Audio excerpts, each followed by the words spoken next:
Hi, I'm LogiCop, and this is the case of the missing pizza. I was called to a big house where Bobby was having a party.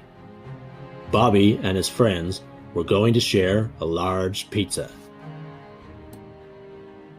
Bobby was very upset. I began by using the present perfect tense.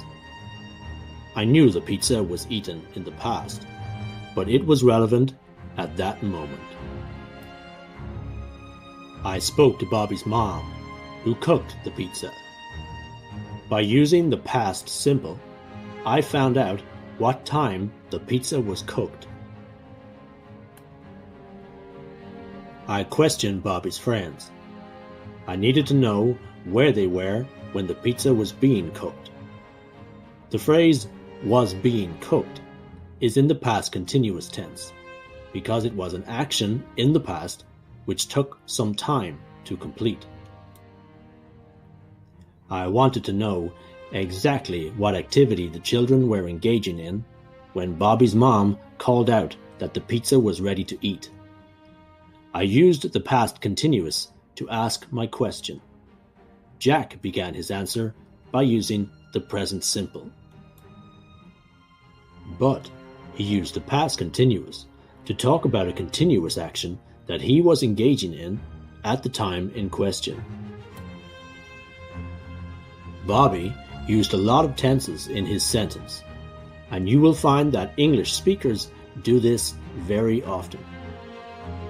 Bobby began with present simple, I remember, then changed to past continuous, I was doing.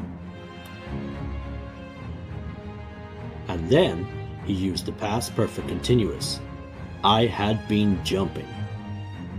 This tense is usually used when you want to say how long you were doing something up until the point of interruption.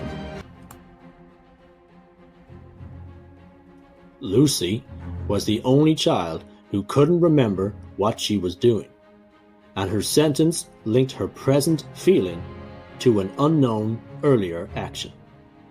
Now I was suspicious, and I thought that Lucy might have been lying.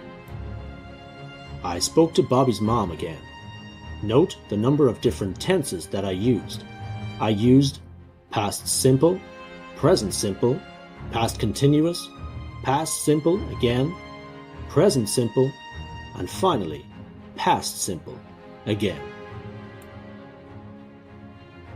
Bobby's mom remembered that Lucy had been in the kitchen at the same time she started cooking the pizza.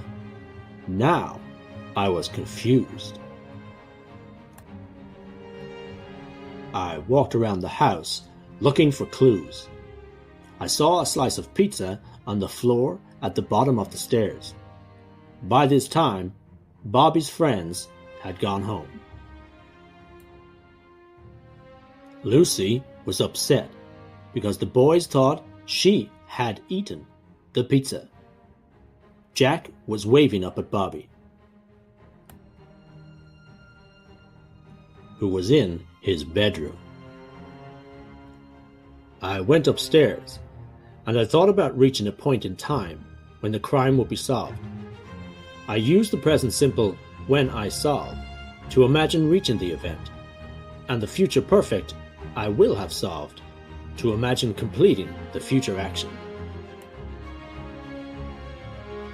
When I discovered another slice of pizza, I knew I was close to cracking the case.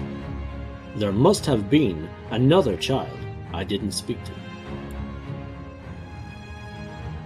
I was horrified to see a baby eating the missing pizza.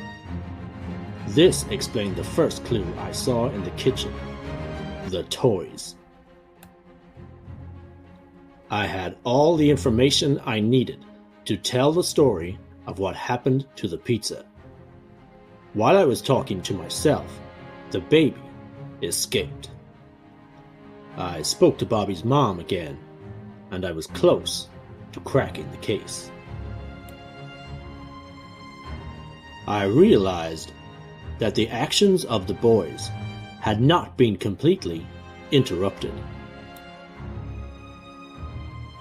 I learned that Jack had continued playing the game after he was called for pizza. Also, Bobby had continued jumping on the trampoline. While the boys continued to play, the baby came into the kitchen. So, it looks like your baby ate the pizza. It must have taken it after you left the kitchen. Another case solved. Now you can see how useful English tenses are when you want to ask questions about the past. They are great for telling stories.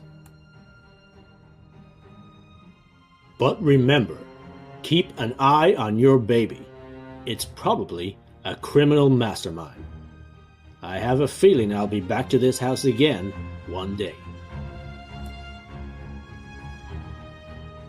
Don't forget to like or comment on our video. For downloadable comics and mind maps, write-ups and more, visit EnglishLogica.com and join our growing community of English learners.